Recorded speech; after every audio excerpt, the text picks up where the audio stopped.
Muy buenos días, mis hermanos. El Señor me los bendiga. Que la paz y la gracia del Señor esté con todos ustedes. Amén. Qué bueno que hayan venido. A los amigos que nos ven a través de nuestras diferentes plataformas, las redes sociales, también les damos un abrazo y un saludo cordial. Gracias por estar aquí, por acompañarnos en este día especial que ha hecho el Señor para que nosotros podamos gozarnos en su presencia y a través de este mensaje. Amén. Bueno, les confieso que cuando conocí el tema que había que preparar para esta oportunidad, pues me sentí un poco abrumado. ¿Por qué? Porque este mes de abril vamos a hablar de Jesús, su vida, sus milagros, todo lo que Jesús hizo a través de su ministerio. ¿Y por qué me sentí abrumado? Porque hablar de Jesús no es hablar de cualquier personaje común y corriente o famoso de la historia simplemente. Es hablar de alguien que es eterno, de alguien que ha sido, es y será, el principio, el final, alfa y omega. Todo esto que comprende Jesús de Nazaret.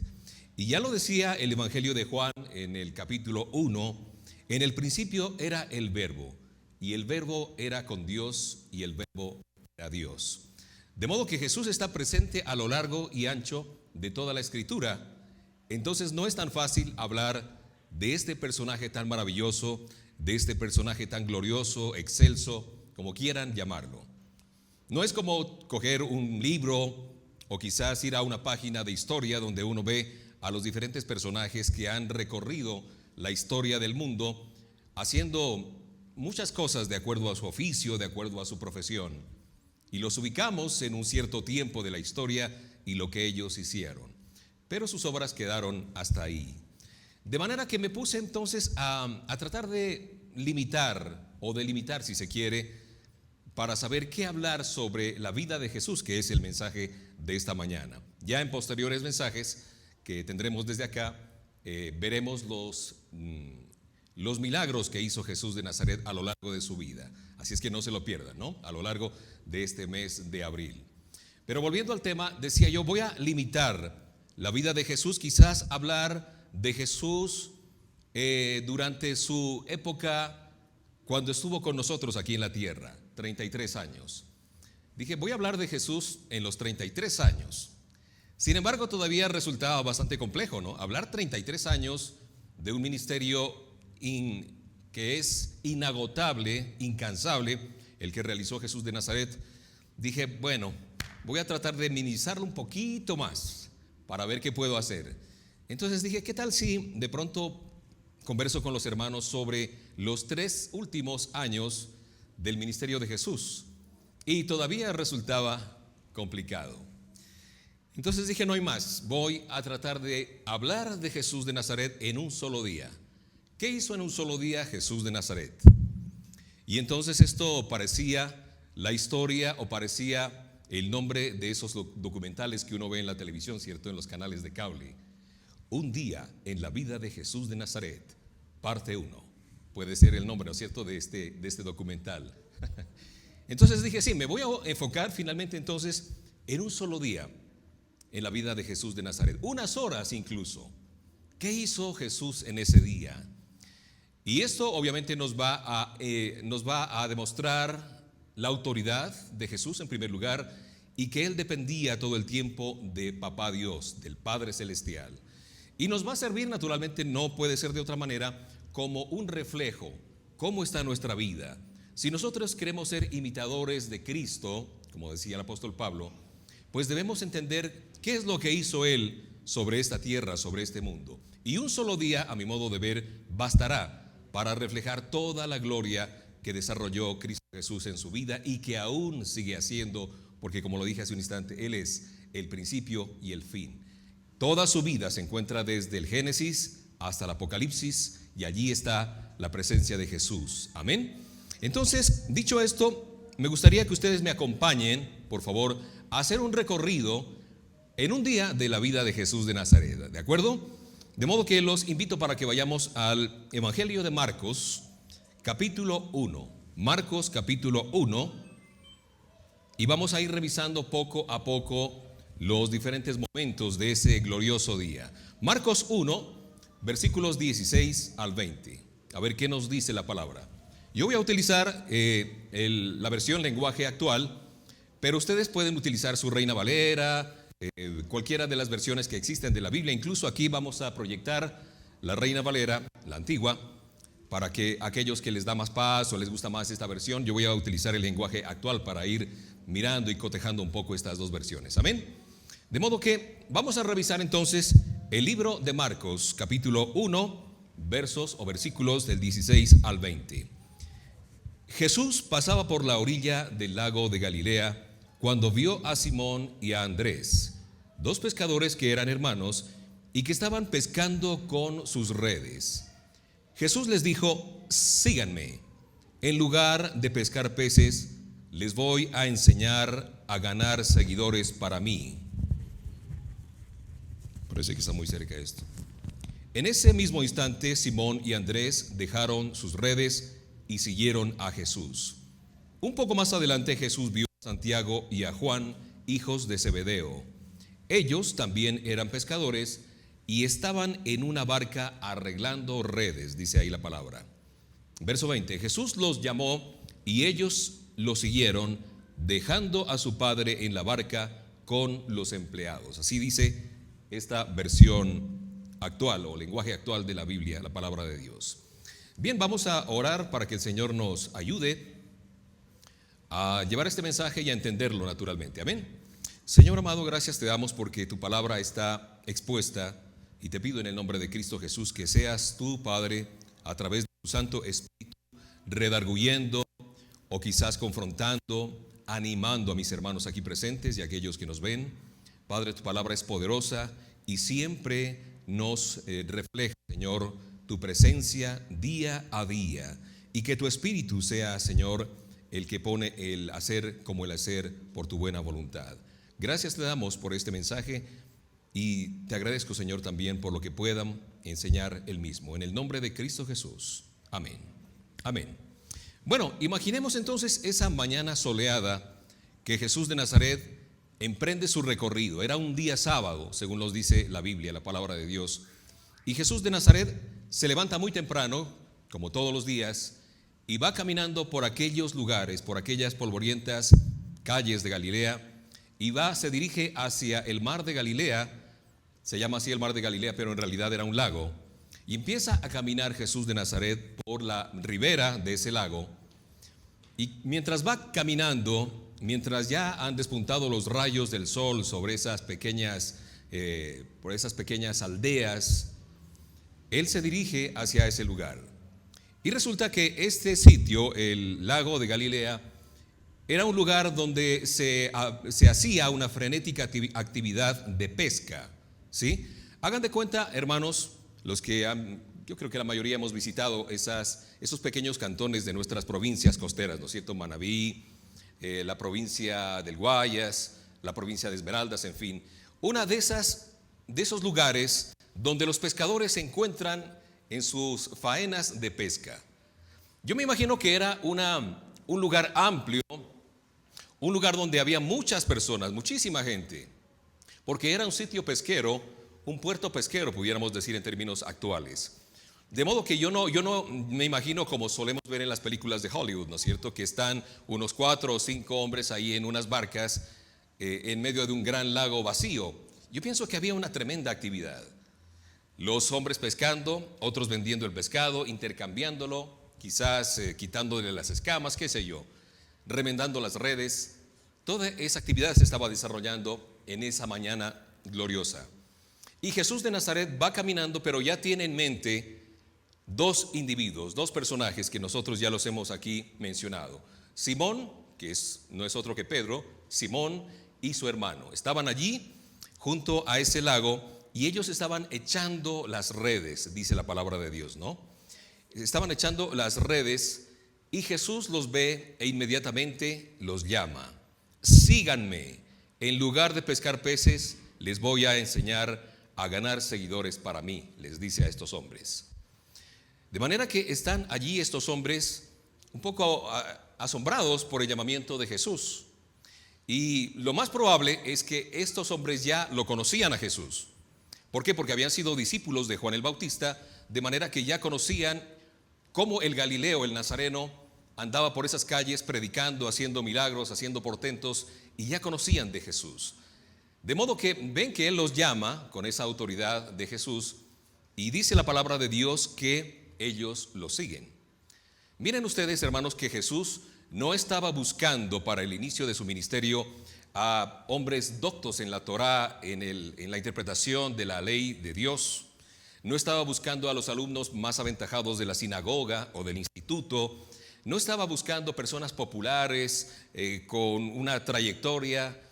No estaba buscando ese tipo de personas famosas, influencers diríamos ahora en términos actuales. No, Él se fijó en hombres sencillos, quizás como tú o como yo, personas que de pronto decían: yo no tengo mayor cosa que ofrecer, sino solo mi trabajo y lo que estoy haciendo. Pero Jesús se fija en ellos. Había mucha gente allí, pero a Él le plació, a Jesús, buscar a esos dos hombres, sencillos, a lo mejor con poca preparación, sin mayores pretensiones, hombres dedicados simplemente a la pesca. A lo mejor eran rudos, no sabían leer ni escribir. Sin embargo, Jesús los llama. Y haré que sean pescadores de hombres, les dice a ellos. Haré que sean pescadores de hombres.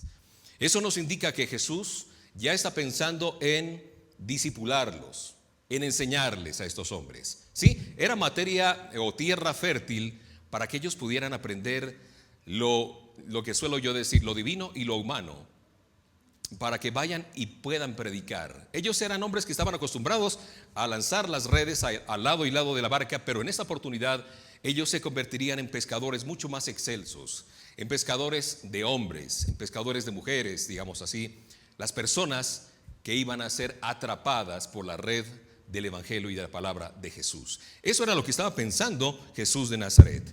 Y dice que unos metros más allá se encontraban Santiago y Juan, que ellos estaban remendando las redes. Estaban en la actividad de la pesca, como les digo, pero ellos estaban haciendo otra actividad.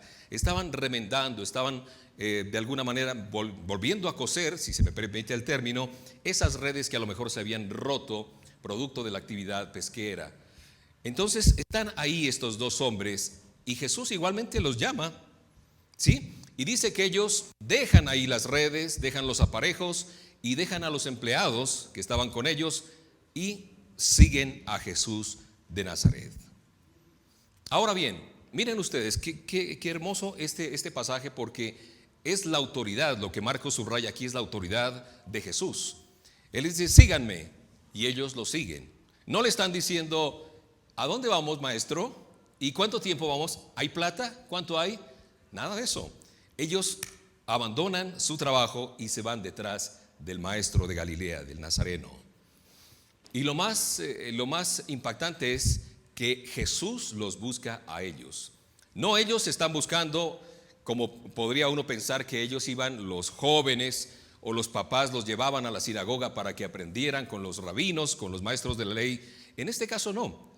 Jesús los llama a ellos y ellos se sienten, pues de pronto se sienten complacidos, se sienten satisfechos, orgullosos, qué sé yo, de que el maestro los haya llamado. Pero esto apenas es el comienzo, ¿no?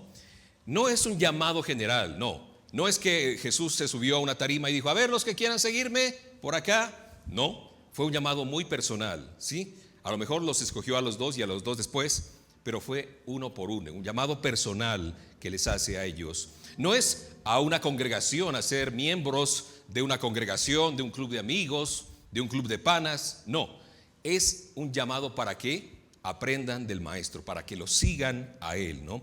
Para que sean la responsabilidad de capacitarlos y cumpla el propósito por el cual Jesús los estaba llamando. Ahora bien, hermanos, ¿cómo responden estos modestos pescadores? Tú que estás aquí recibiste un llamado.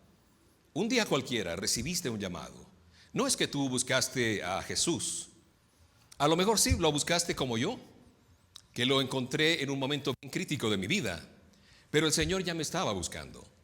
Les confieso que había pescadores que echaban las redes, que eran familias, que eran amigos, que me hablaban de Jesús. Y yo típicamente decía: no, yo no quiero saber nada de eso, de esa religión. Yo estoy bien, yo soy buena gente, no le hago mal a nadie. típica respuesta, ¿no?, de nosotros como pecadores. Pero el Señor seguía utilizando a los hermanos, a los amigos en ese tiempo para poner la red allí, ¿sí? Porque, hermanos, el Señor permite que tú y yo echemos la red al agua. El que pone, el que mete los peces a la red no eres tú, es el Espíritu Santo de Dios. Así es que no te sientas desanimado si tú estás echando la red a la familia, a los hermanos, a los amigos, a los compañeros de trabajo, y parece que no pescaras, parece que estuvieras con las redes rotas. No, el Señor tiene su propósito. Tarde o temprano caerán si ese es su deseo y si esa es su voluntad. Entonces la pregunta es, ¿qué vas a hacer con ese llamado? Hoy el Señor se ha acercado a tu barca.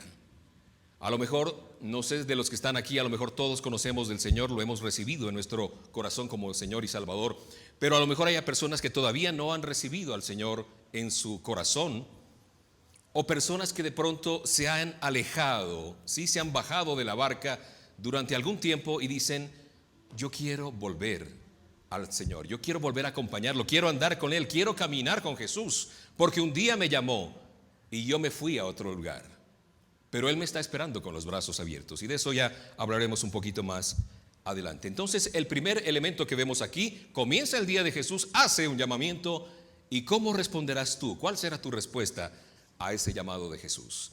Hoy ha pasado por aquí el Señor, imaginemos, y te ha llamado, sígueme, ven en pos de mí, te dice ahora Jesús de Nazaret. Amén. Sigamos acompañando, queridos hermanos, a Jesús en este recorrido. Vamos a Marcos, estamos en el capítulo 1, ¿no? Marcos 1, versos 21 y 22. Ya hemos visto que hizo el llamado a estos modestos pescadores, y Jesús dice en el verso 21 y 22, versos 21 y 22, ¿ya lo tienen? Ahí en sus dispositivos, en sus Biblias. Dice Jesús y sus discípulos fueron al pueblo de Cafarnaúm, o Capernaum, dice en otras versiones, ¿no? El sábado, Jesús fue a la sinagoga y comenzó a enseñar. Todos estaban admirados de sus enseñanzas, pues cuando les hablaba lo hacía con tal autoridad y no como los maestros de la ley. Eso dice esta porción de la Escritura. Solo imaginemos esta escena, hermanos. Ya Jesús ya hizo el llamado, ya está con algunos amigos allí y entra a la sinagoga. Él no está perdiendo tiempo. Dice, voy de una vez a la sinagoga a enseñar. Y lo vemos ahí con absoluta autoridad. Y Marcos también quiere subrayar esta idea de que Jesús no enseñaba como los maestros de la ley, como los escribas, sino que lo hacía de una manera diferente. Yo no sé cómo enseñaban los escribas, a lo mejor me imagino que eran muy metódicos, conocían perfectamente la ley, pero eran muy rutinarios posiblemente. Estaban siempre enseñando lo mismo, se volvieron religiosos, y a lo mejor pienso yo que de pronto lo que enseñaban no se reflejaba en su día a día. Entonces la gente de pronto decía, especulando un poco, ¿qué es lo que me enseña el rabino? Y de pronto fuera de la sinagoga hacía otra cosa, posiblemente. ¿O cuál era la forma de enseñar que no llegaba al espíritu de la gente que estaba escuchando esa enseñanza? Sin embargo, llega Jesús y empieza a enseñar. Y la gente empieza a sentirse tocada. Con plena autoridad hablaba Jesús, que la gente no pasa por desapercibida las palabras, sino que dice, este me está llegando al corazón. Parece que leyera mi mente, parece que estuviera escudriñando lo profundo de las fibras de mi corazón y lo que yo estoy sintiendo. ¿Qué está pasando ahí? Su forma de predicar es diferente. Mira, hermano, cuando tú decides tomar en serio la lectura, el estudio de la palabra de Dios, algo ocurre. A mí me ha pasado otro tanto. Yo no crean que he tenido una vida bien dedicada, bien escrupulosa, bien, digamos, metódica para estar estudiando todo el tiempo, no. Más bien en los últimos tiempos, en los últimos años, producto de algunas crisis, de algunas cosas que hemos pasado, es donde he vuelto a la palabra del Señor.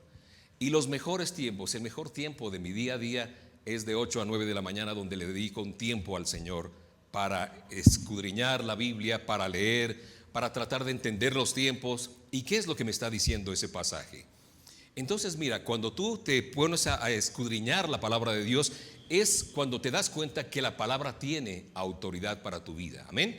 No es cualquier cuento, cualquier fábula, cualquier libro de esos de superación, que bueno, son buenos en algún momento o de alguna manera, pero la palabra de Dios es tu guía, tu bitácora, la que te indica el camino que has de seguir en tu día a día. Entonces, cuando la palabra es como ese bálsamo reconfortante, también es un espejo que te desnuda con la realidad y te muestra claramente qué es lo que tú estás haciendo y que no es de acuerdo a la voluntad de Papá Dios, del Señor. Amén. Esto es de vital importancia también para cuando nosotros, como decía Sammy, estamos preparando estos mensajes. No es fácil. Aquí estamos delante de ustedes con temor y temblor. No es fácil subirse acá porque uno tiene una vida y yo me pongo a pensar, lo que voy a predicar, ¿esta coherencia o es coherente con lo que yo hago en mi día a día? Ustedes nos ven acá, nosotros no tenemos una aureola de santidad como en aquellos cuadros de la época del Quattrocento, de las pinturas. No. También pasamos momentos difíciles, críticos. Tenemos inconvenientes con nuestras parejas, pero tenemos la esperanza que a través de esta bitácora, que es la palabra de Dios, vamos a encauzarnos. Amén. Entonces, cuando vemos esto a la luz de la palabra de Dios, los textos expositivos de la palabra de Dios son los que nos hablan a lo más profundo de nuestro corazón. ¿Qué está pasando en este tiempo, queridos hermanos? Si yo les pregunto cuáles son las noticias más importantes de estos últimos tiempos, a lo mejor alguien me dice, no, es que Ecuador, la Tri, va a jugar allá en Qatar el primer partido del Mundial. Esa es la primera noticia. Y entonces nos volvemos expertos. ¿No les ha pasado a ustedes? Que empiezan la gente que sabe de fútbol, empieza a decir, sería bueno que ponga de delantero a este, o de carrilero a aquel, o el arquero tal. Entonces todo el mundo opina y son realmente expertos. A veces son motivos de disensiones y discusiones en la casa. Y también hablamos de política, nos hemos vuelto expertos. Este tema de la guerra de Rusia y Ucrania, ¿cierto? Empezamos a opinar en el Facebook, en el Twitter, a través de las redes y plataformas. La gente opina como expertos. Pero muchos son, o más bien pocos son, los que van a la palabra de Dios y dicen, ¿qué está ocurriendo? ¿Qué es lo que está pasando? ¿Por qué estas potencias empiezan a movilizarse y no llegando a especulaciones y poniendo fechas de que el mundo se va a acabar? Porque eso tampoco nos corresponde a nosotros. Ni Jesús siquiera sabía, él decía que él no sabía cuál era el final del tiempo, pero sí el Padre.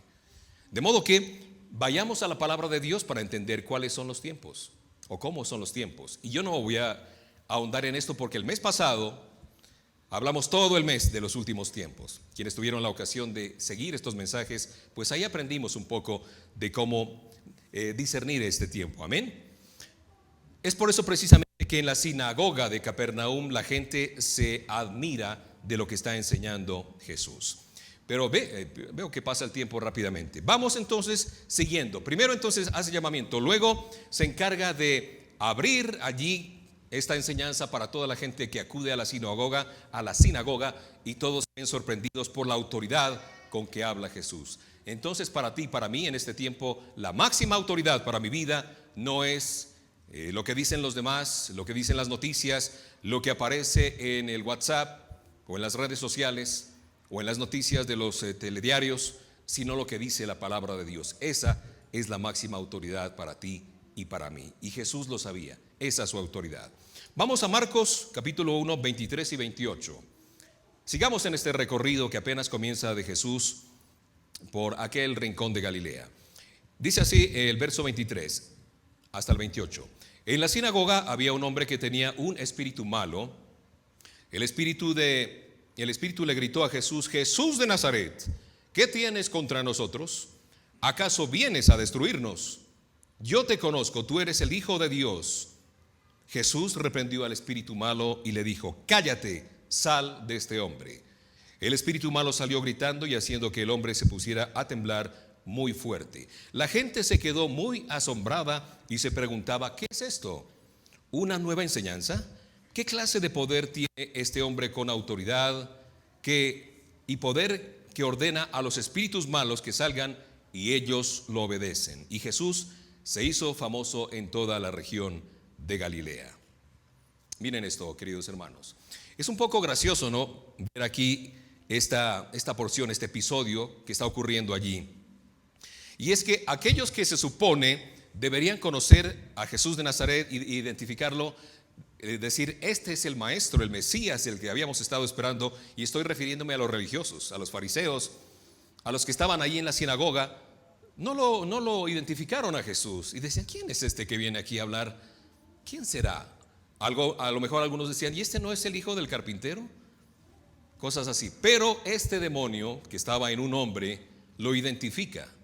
Miren ustedes, parece que este demonio era un teólogo, ¿no? Sabía mucho de Biblia, porque lo llama de dos formas. Le dice Jesús Nazareno, el Santo de Dios. Todos estaban confundidos y resulta que el espíritu malo, el espíritu impuro o inmundo que estaba en este hombre lo identifica inmediatamente. Tristemente, hoy en día pasan cosas similares, ¿no? La mayoría de las personas no reconocen a Jesús de Nazaret y los demonios sí lo reconocen inmediatamente. Miren esa ironía de la vida.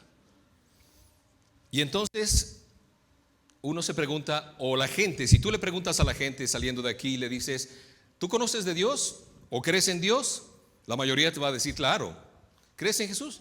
Sí, claro, por supuesto. Tenemos una idea de Dios, una idea de Jesús, como una persona etérea que está lejos, que está allá en el ultracosmos, muy ocupada en sus quehaceres, pero no a un Jesús o a un Dios personal, a un Dios que está contigo, a un Dios que te ama, que te entiende, que comprende, que pasó por lo mismo y que cosas peores que tú y yo, y por eso te entiende perfectamente. Entonces muchos pueden decir, claro que yo conozco de Dios, por supuesto. Pero mira lo que dice Santiago 2:19. ¿Tú crees que existe un solo Dios? Muy bien. Pero hasta los demonios creen en Él y tiemblan de miedo.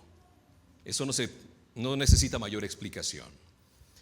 Muchas de las personas que se encontraban allí ese día en la sinagoga están sorprendidas por las maravillas que había y dijeron aún a los espíritus inmundos les ordena y estos lo obedecen.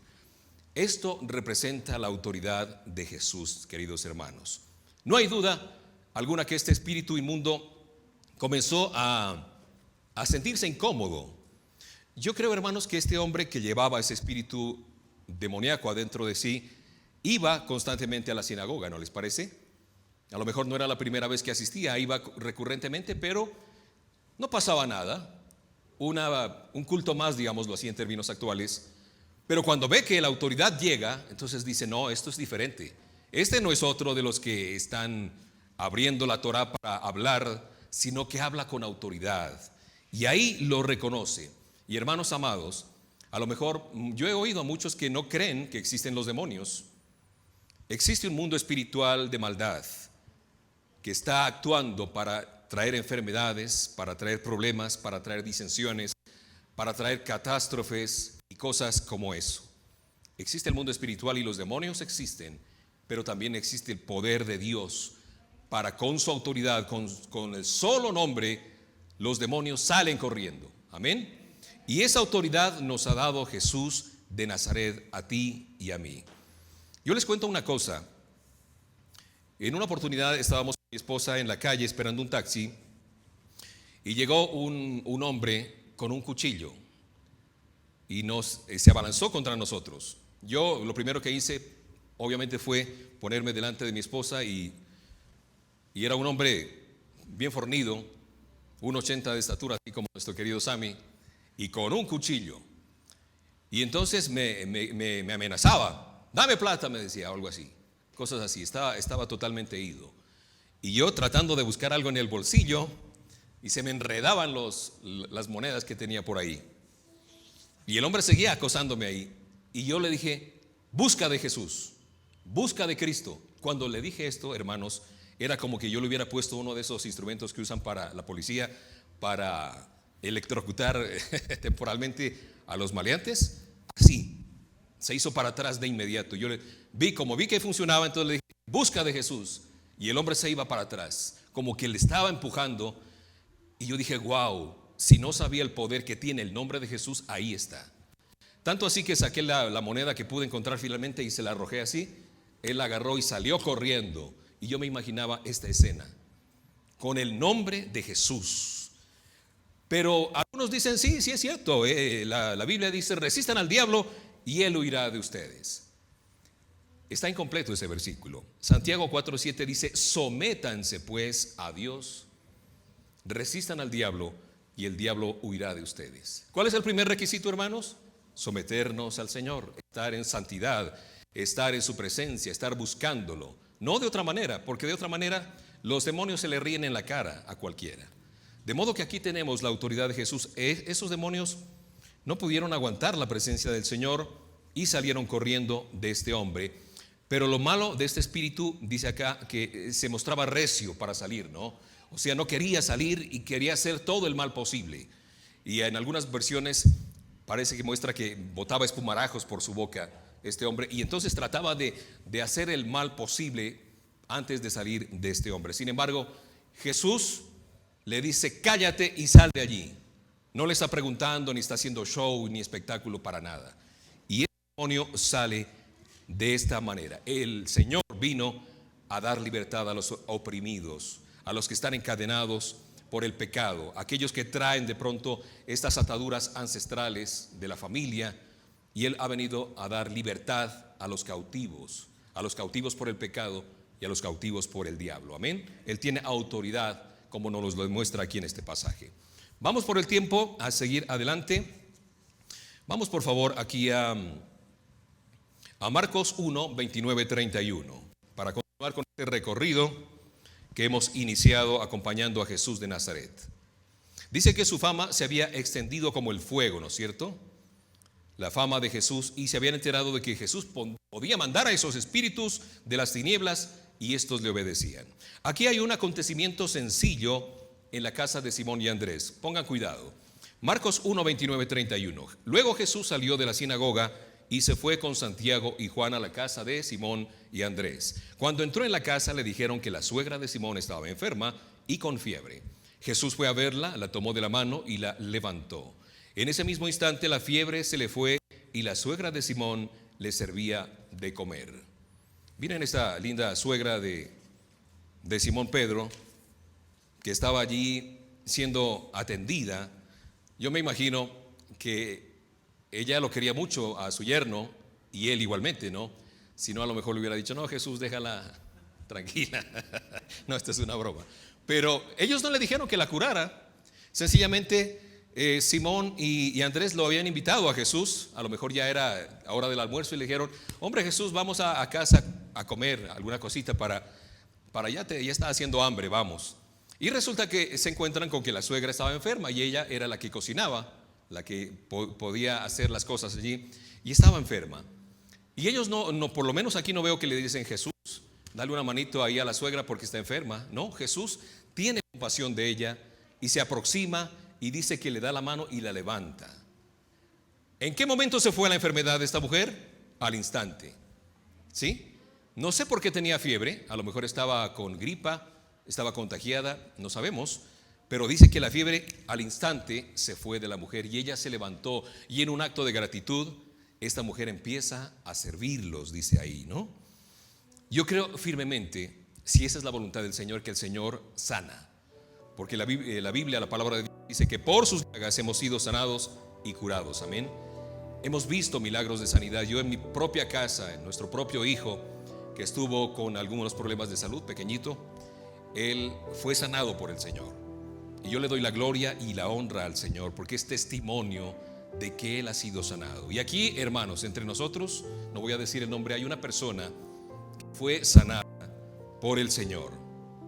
Fue sanada de sus ataduras y hoy anda en plena libertad, en un proceso de libertad. Su vida ha cambiado. Y lo más bonito de todo esto, ¿saben qué es, hermanos amados? Que esa persona, hace 8 días, cuando Pablito Andrés hizo el llamado para la gente, para que pudiera servir en alguno de los ministerios, ella fue la primera que corrió allá a inscribirse. Esta persona dijo: yo me voy a inscribir porque estoy sana en el nombre de Jesús y ahora quiero servir. Y así ha sido. Esta mujer quedó sana y sirvió al Señor. Esa debe ser nuestra actitud, que después de haber sido sanados y curados de nuestras enfermedades, de nuestras lepras espirituales, de nuestras lepras emocionales, tengamos la actitud de servir al Señor. Amén. Porque esa es una forma de agradecerle. Y ya finalizando este día tan ajetreado en esa aldea de Capernaum, Vayamos a Marcos 1, 32, 34, queridos hermanos. Marcos 1, 32, 34. Dice así: al anochecer, la gente le llevó a Jesús todos los enfermos y todos los que tenían demonios. Todo el pueblo se reunió a la entrada de la casa de Simón. Allí Jesús sanó a mucha gente que tenía diferentes enfermedades y también expulsó a muchos demonios, pero no dejaba de hablar a esos demonios, no los dejaba hablar porque ellos lo conocían. Miren, queridos hermanos, ya finalizando el día, cuando se ponía el sol, dice ahí, el día de reposo, el día sábado estaba a punto de concluir, y comienzan a traerle los enfermos de toda la región. Y dice aquí algo bien importante, ¿no? Que estaban apostados a la puerta de la casa de Simón.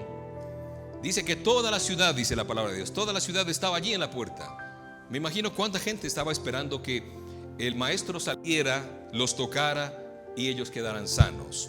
Dice que le llevaban a todos los enfermos, a los endemoniados, para que Jesús los sanara. Y Marcos nos cuenta del tremendo control que Jesús ejercía sobre la enfermedad, sobre los demonios. Miren, hermanos, desde que les hablé de el llamado a estos hombres modestos, ellos respondieron al instante. Cuando el demonio se aproximó ahí en la sinagoga, al instante salió corriendo. Y todo es al instante, de inmediato, ahí mismo. La suegra de Pedro quedó sanada de inmediato, al instante. Luego dicen algunas versiones, ¿no? Ese luego es de inmediato. Y aquí también vemos que el Señor les ordenaba a estos demonios con autoridad y ellos salían corriendo. Él tenía la situación bajo control. Y Jesús les decía a los que sanaba: por favor, no cuenten que yo les he sanado. ¿Pero qué hacían? Iban corriendo y contaban a grandes voces que Jesús los había sanado. A lo mejor en este tiempo hubiera sido peor, entre comillas, porque con las redes sociales hubiera corrido esto como pólvora.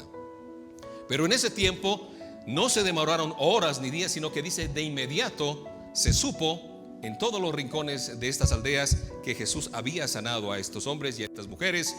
Y entonces Jesús les decía no. ¿Y por qué les decía que no cuenten?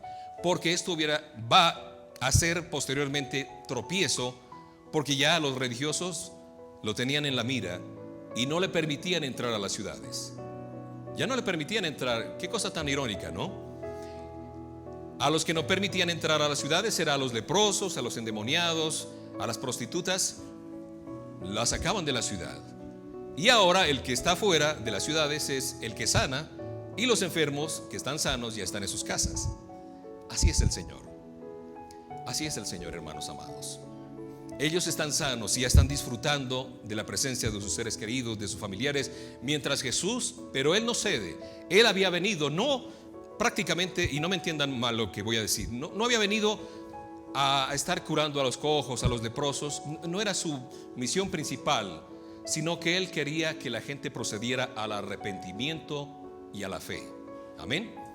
Jesús está más interesado en quitarte todas esas ataduras, esas ligaduras que tú tienes espiritualmente hablando, emocionalmente, aquellas cosas que te atan, que te enferman, que te producen estrés, como decimos en términos actuales, la lujuria, la ira, los trastornos de ansiedad, el estrés, las ganas de quitarte la vida. Todo eso ha venido el Señor para darte paz, esa paz que sobrepasa todo entendimiento. Amén.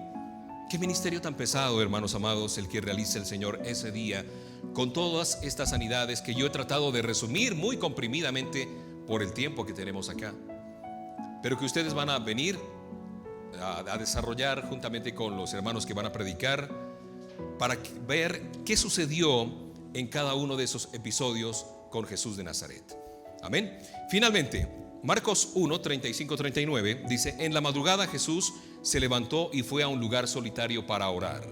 Más tarde Simón y sus compañeros salieron a buscarlo. Dice, estamos en Marcos capítulo 1, 35-39. El 37, cuando lo encontraron a Jesús, le dijeron: todos te andan buscando. Pero Jesús les dijo: vamos a otros pueblos cercanos. También allí debo anunciar las buenas noticias, pues para eso vine al mundo. Jesús recorrió toda la región de Galilea anunciando las buenas noticias en las sinagogas de cada pueblo y expulsando a los demonios. Miren este cuadro. Ya llegó la noche. El día santo se había acabado, como les dije, o el Shabbat. Y ya empezaban entonces la gente a traer a los enfermos, a los endemoniados. Y Jesús a lo mejor tuvo un par de horas de descanso, pero aquí dice que en la madrugada ya Jesús se había levantado, ya estaba de pie, ya se había parado para poder predicar, para poder hacer lo que vino a hacer su ministerio en otros rincones, en otros pueblos. Y los discípulos ya sabían dónde estaba Jesús. Y por eso corren y lo interrumpen y le dicen: Jesús, la gente ya está aquí, te andan buscando.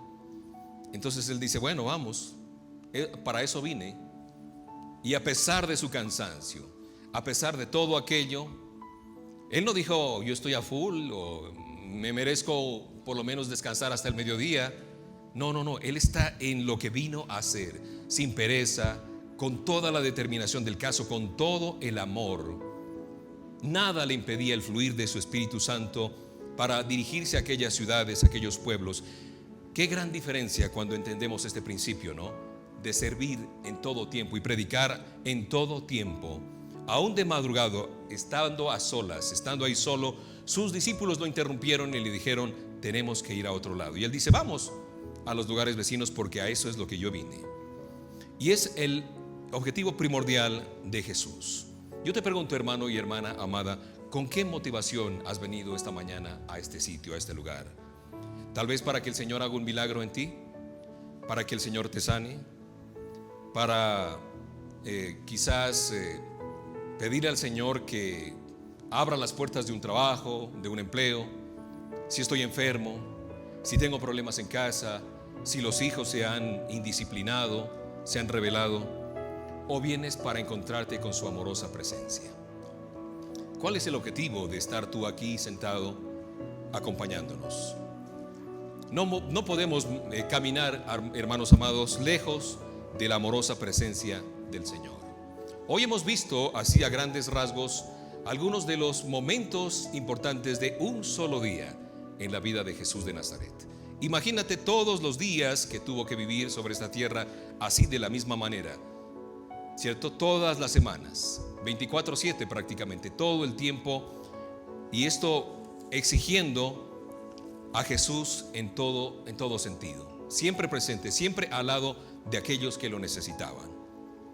Y por eso yo quisiera que nosotros tomemos muy en serio todo esto que vivió Jesús, que nos refleja en nuestra vida. Si tú quieres tener a alguien en quien inspirarte, y por eso te decía al principio, uno busca reflejos, modelos, referentes de la historia, y uno dice: bueno, dependiendo del oficio que tú tengas, yo tengo como referente a esta persona.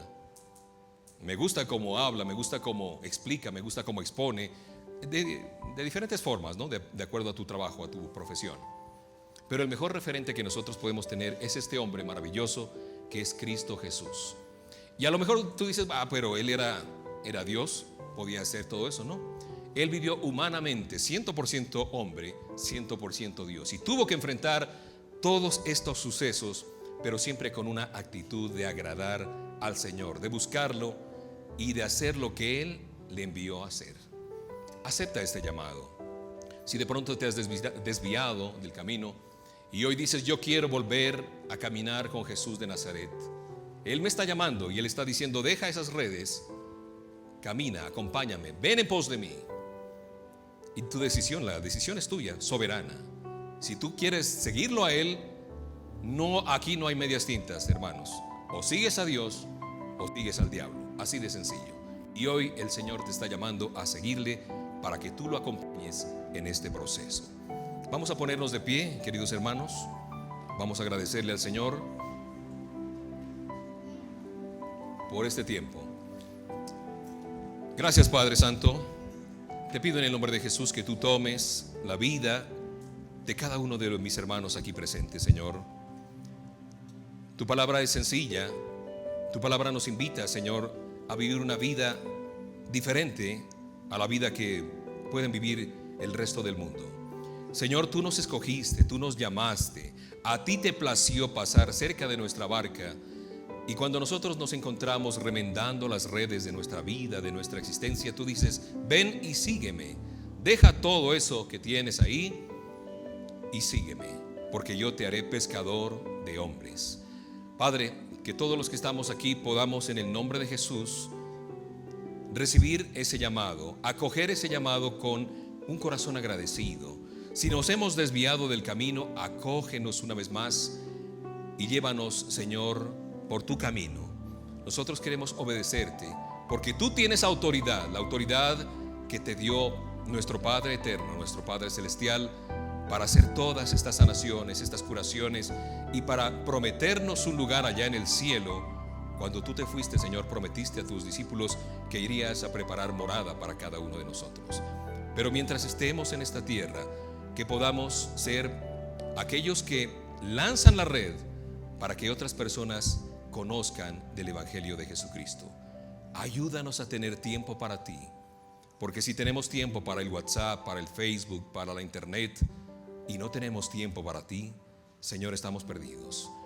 Yo bendigo a mis hermanos, los bendigo en el nombre de Cristo Jesús, y sabiendo, Padre Santo, que en ti haremos proezas y que tú pisotearás las obras del maligno. En el nombre de Cristo Jesús. Amén y amén.